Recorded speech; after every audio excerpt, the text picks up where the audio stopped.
वसुदेव सुतं देवं कंस चाणूरमर्दनम देवकी परमानंदम कृष्णं वंदे जगत गुरु।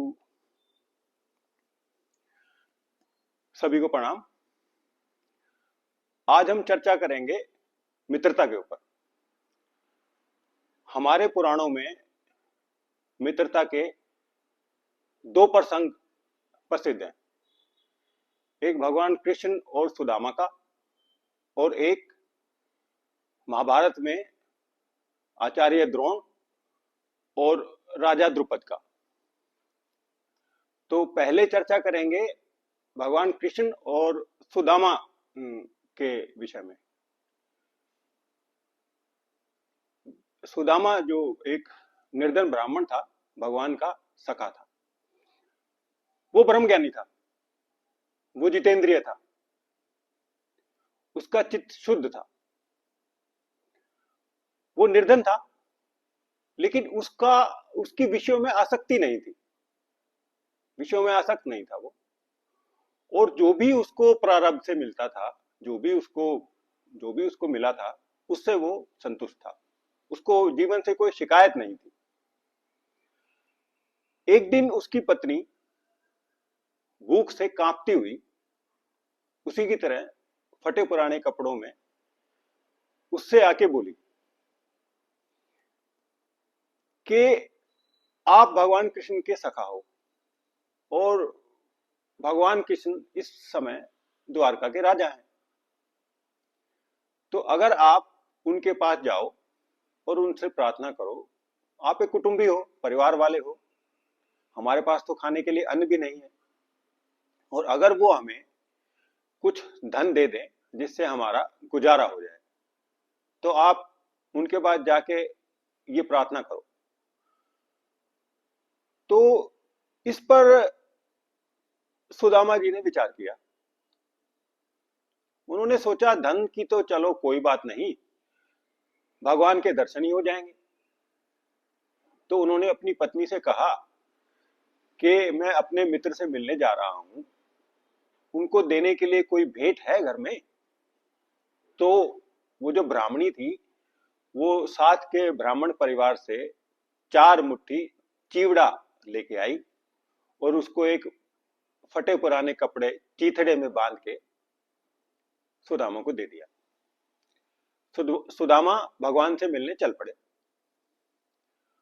वो भगवान के महल में पहुंचे, प्रवेश किया। वहां भगवान अपनी पत्नी रुक्मिणी के साथ पलंग पर विराजमान थे। जैसे ही उन्होंने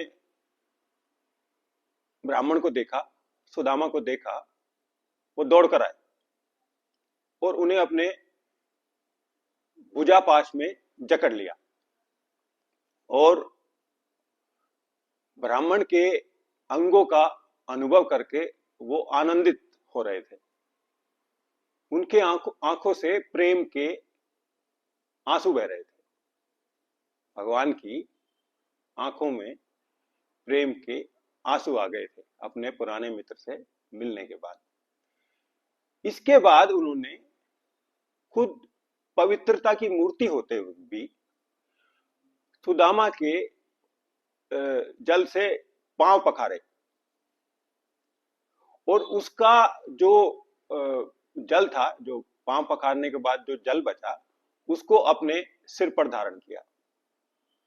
उसके बाद जो सुदामा की देह थी, जिसमें नसें तक दिखाई दे रही थी दुर्बलता की वजह से, उस पर चंदन आदि सुगंधित पदार्थों का लेप किया। उसके बाद वो सुदामा से चर्चा करने लगे कि हे ब्राह्मण देवता, आश्रम से शिक्षा प्राप्त करने के बाद क्या आपने अपने जैसी एक स्त्री से एक विवाह किया? फिर उन्होंने अपने गुरुकुल की बातें स्मरण की। उन्होंने कहा कि हम गुरुकुल में शिक्षा लेने गए थे, और गुरु 3 प्रकार के होते हैं।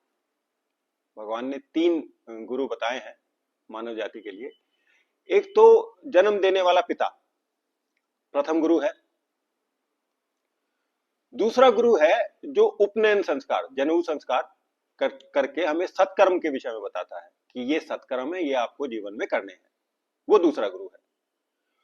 और तीसरा गुरु है जो हमें ज्ञान का उपदेश देता है, हमारे अज्ञान को दूर करता है और हमें परमात्मा को पाने का मार्ग दिखाता है। उसको भगवान ने अपना ही स्वरूप बताया है, वो मेरा ही स्वरूप है। तो भगवान ने कहा है ये सारे वर्ण हैं, सारे जो आश्रम हैं, उन तीनों के ये तीन ही गुरु हैं। उसके बाद भगवान ने एक प्रसंग गुरुकुल का सुदामा को स्मरण कराया कि गुरु पत्नी ने हमें एक बार ईंधन के लिए लकड़ी लाने के लिए जंगल में भेजा था और वहां पे हम बहुत तेज बारिश हो गई थी, आंधी तूफान आ गया था, बेमौसम था, वो मौसम नहीं था बारिश का, और हम उसमें फंस गए थे। और सूर्यास्त के बाद अंधेरा हो गया था, वो जल नहीं थी, वो परले थी, इतना जल पृथ्वी पर एकत्रित हो गया था। तो हम सारी रात इधर उधर भटकते रहे, कभी किसी पेड़ पे सोए। तो सुबह जो हमारे गुरु थे संदीपनी, अपने शिष्यों के साथ हमें ढूंढते हुए आए और हमें उन्होंने ढूंढ लिया। और हमारे से वो बहुत प्रसन्न हुए कि तुम दोनों ने अपनी जान की परवाह किए बिना, गुरु पत्नी की आज्ञा के लिए, लकड़ी के लिए आपने अपनी जान की परवाह नहीं की और उस अपने कार्य में लगे रहे, तो जीवन में आपके सभी मनोरथ पूरे होंगे, मैं आपको आशीर्वाद देता हूं। इसके बाद भगवान ने विनोदपूर्ण तरीके से ब्राह्मण देवता से पूछा कि क्या आप मेरे लिए कोई भेंट लाए हो। भगवान ने कहा कि जो मेरा भक्त है ना, जो मुझे भेंट में जो भी थोड़ा बहुत देता है, जो भी थोड़ा थोड़ा से थोड़ा देता है, उसको मैं ग्रहण करता हूं। लेकिन जो मेरा भक्त नहीं है और वो मुझे बहुत सा धन, बहुत सी सामग्री देता है, उसको मैं ग्रहण नहीं करता। इसके विषय में ये जो प्रकरण है सुदामा का, ये भागवत पुराण में है और स्कंद 10 और अध्याय 80 और 81 में है। फिर ये एक श्लोक है जो भगवान ने बोला है, और ये श्लोक श्रीमद् भगवत गीता अध्याय 9 का 26वां श्लोक भी है कि पत्रम पुष्पम फलम तोयम यो में भक्त्या परच्छति तदरम प्राप्त भक्त्या उपहितम अश्नामी पर्यात्मन। कि जो मेरा भक्त मुझे भक्ति भाव से एक पत्ता, एक फूल, एक फल और तोयम थोड़ा सा जल अर्पित करता है, उसको मैं ग्रहण करता हूं और अश्नामी खाता हूं। तो यहां भगवान ने फिर वो देखा सुदामा लज्जित हो रहा है, फिर उन्होंने जान लिया सब कुछ, अंतर्यामी है कि ये मेरा सखा है, आज तक इसने कभी भी मुझे धन के लिए स्मरण नहीं किया है, तो आज ये केवल अपनी पत्नी के कहने से मेरे पास आया है, वैसे नहीं आया है, पत्नी ने भेजा है। तो मैं इसे इतनी संपत्ति दूंगा जो देवताओं के लिए भी दुर्लभ है। तो भगवान ने वो खोली पोटली, उसमें चिवड़ा था। भगवान बहुत प्रसन्न हुए, बोले ये तो मेरे को बहुत पसंद है, चिवड़ा तो मेरी प्रिय वस्तु है, और ये 4 मुट्ठी चिवड़ा पूरे संसार को तृप्त करने के लिए पर्याप्त है। उन्होंने 1 मुट्ठी चिवड़ा खाया, बहुत उनको आनंद आया।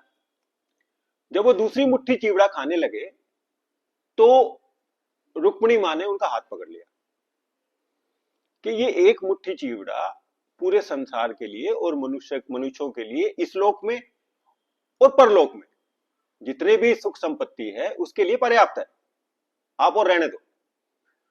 तो उसके बाद सुदामा ने रात्रि महल में बिताई और सुबह वो अपने घर के लिए चल पड़े। उसने भगवान से कुछ मांगा नहीं, कुछ नहीं मांगा उसने, और वो अपने घर जाता जाता विचार करता रहा कि भगवान ने उसकी इतनी सेवा की, उसके पैर धोए, उसको अपने भाई बलराम की तरह अपने गले लगाया, इतना प्रेम पूर्वक उससे व्यवहार किया।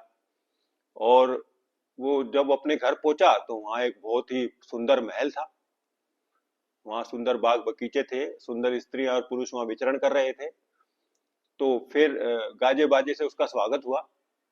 उसकी पत्नी आभूषणों से, सोने के आभूषणों से लदी हुई उसके स्वागत के लिए आई कि देखिए प्रभु कृपा का चमत्कार देखिए। सुदामा समझ गए कि ये भगवान की कृपा से ही संभव हुआ है, उसके बाद वो त्याग पूर्वक अनासक्ति भाव से भगवान के इस प्रसाद को ग्रहण करने लगे।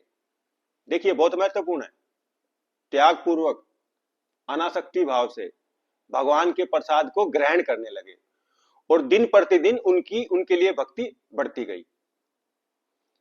अब आइए आप द्रोण और द्रुपद के प्रकरण पे।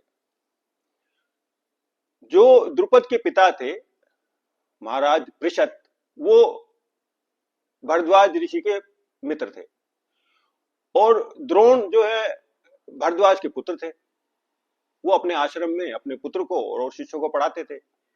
तो महाराज पृषत बोले मेरा पुत्र है द्रुपद, आप उसको भी अपने आश्रम में शिक्षा दीजिए। तो भरद्वाज ऋषि बोले कोई बात नहीं, भेज दो।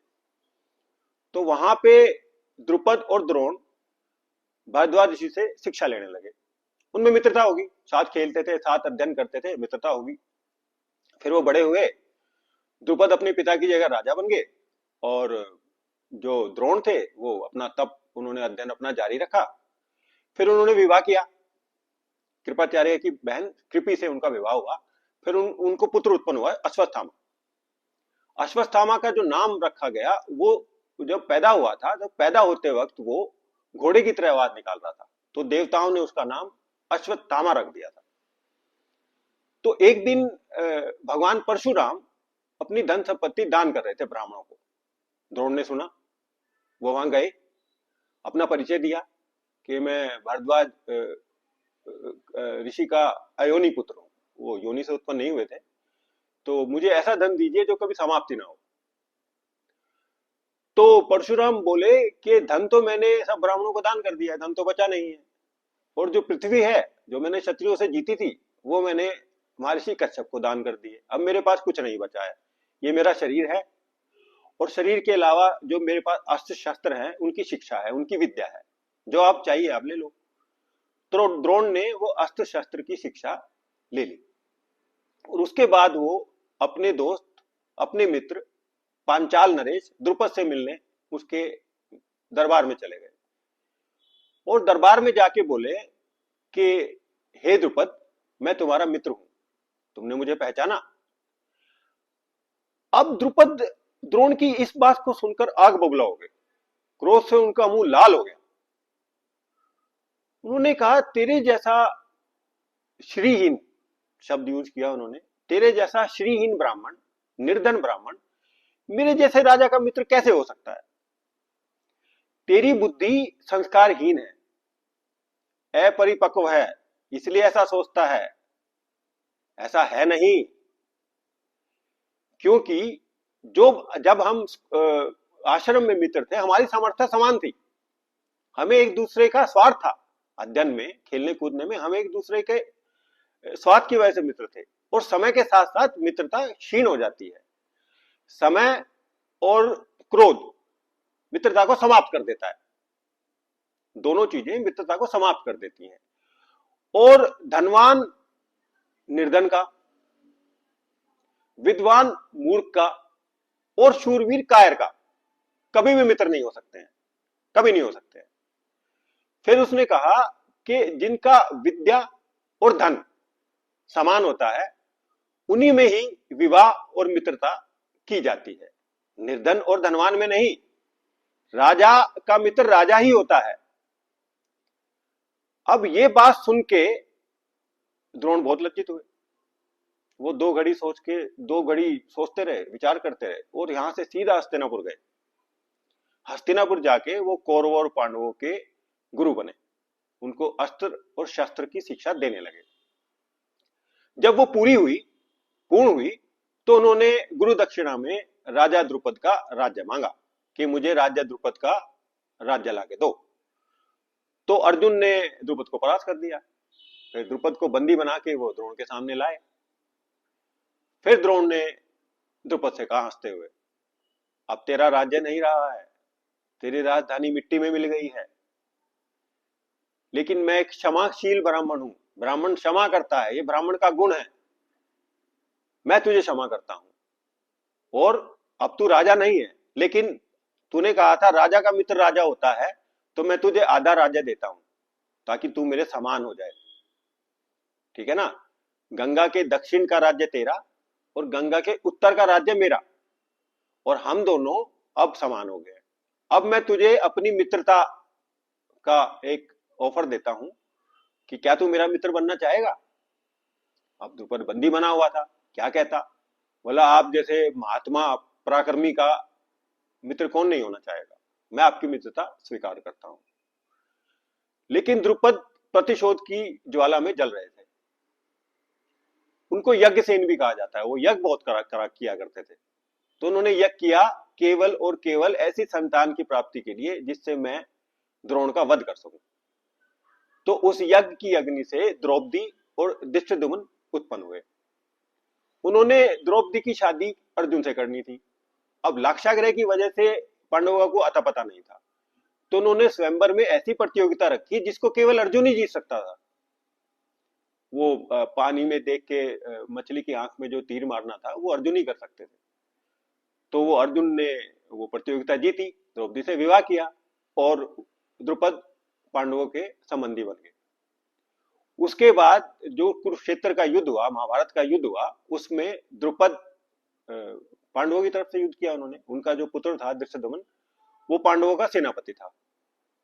युद्ध हुआ, युद्ध में द्रोण ने द्रुपद का वध कर दिया और उसके बाद धृष्टद्युम्न ने अपने पिता का प्रतिशोध लेते हुए द्रोण का सिर काटा। तो देखिए, ये मित्रता दोनों मित्रों की मृत्यु में समाप्त हुई, और ये साधारण मनुष्यों की मित्रता थी, और इसका अंत ये हुआ। और जो भी द्रुपद ने जो बातें कही थी द्रोण को, वो गलत नहीं थी। आज के आधुनिक समाज के हिसाब से वो बिल्कुल सही थी। लेकिन एक मित्रता में भगवान खुद विद्यमान है, वहां क्या गलत हो सकता है? और दूसरी मित्रता में दोनों एक साधारण मनुष्य थे, उनका अहंकार समाप्त नहीं हुआ था, वो बहुत अहंकारी थे दोनों, द्रोण भी और द्रुपद भी। तो ये मित्रता के ऊपर दो प्रसंग हैं। तो ये योगेश्वर कृष्ण की वाणी है, ये केशव की वाणी है, ये मोहन की वाणी है। ओम शांति शांति शांति। ओम।